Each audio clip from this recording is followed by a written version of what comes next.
Welcome back. It is 6:35. Administrators and staff at a Louisville school want students to know they have somewhere to turn to if they feel they are being bullied.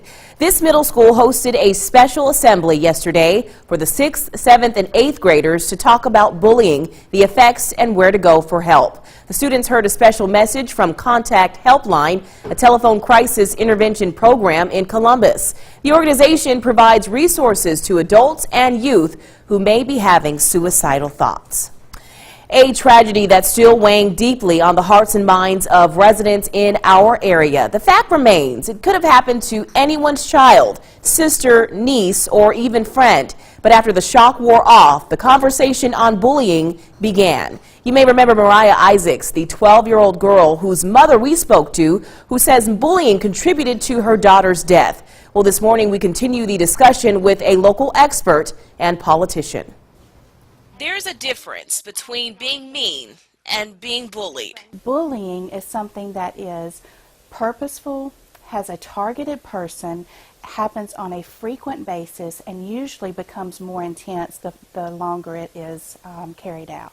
Counselor and play therapist Wendy Woods says once that line is crossed, the effects on a child can be devastating. It can impact their self-esteem, it can impact their social functioning. It can cause a child who was once very energetic and outgoing and even confident to have a slip in grades. If your child is acting out or behaving differently, Woods says that's when parents should start asking questions. If you're going to take it a few steps further in asking your child about their day, about their feelings, about their friends, make sure that you actually are stopping and having a moment to speak with them, not just superficially listening. A conversation that Woods believes should be happening at home, but in Jackson, the conversation is growing among lawmakers. Now let's be clear, there are no federal anti-bullying laws, even though ironically I did some checking and all 50 states have anti-bullying legislation, including Mississippi. In our state, House Bill 263 allows school districts to develop their own policies on bullying, and it gives victims the right to defend themselves. Some school districts have zero tolerance when it relates to altercations that take place in school. State House Representative Kabir Kareem is one of the co-authors of the bill. Governor Phil Bryant signed off on the legislation earlier this year. Times have changed. It seems like our environment has become more violent. We just have to be, number one, more focused on our children, what they're doing, who they're interacting with. Now, House Bill 263 will go into effect July 1st.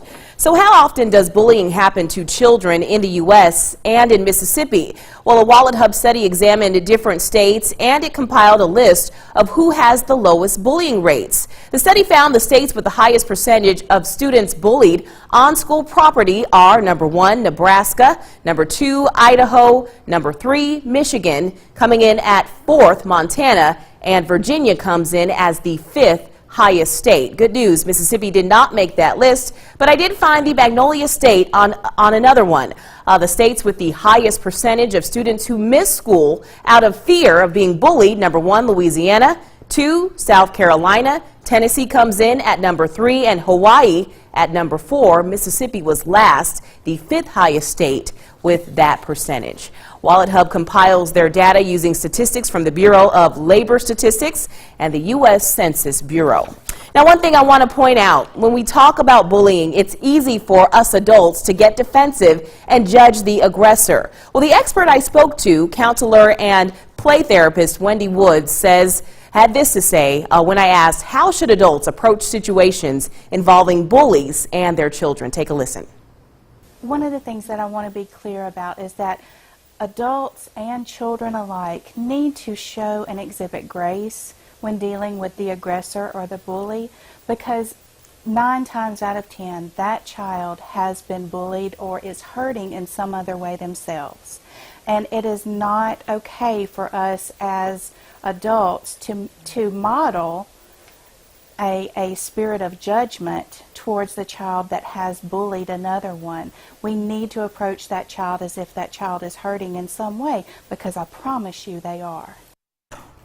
Now, Woods recommends parents take up the issue with the child's parent, but in a civilized manner. And if you can't do that, she says go to the school and present the administration with the facts. Try and stray away from telling them about how you feel about the incident and demand their response.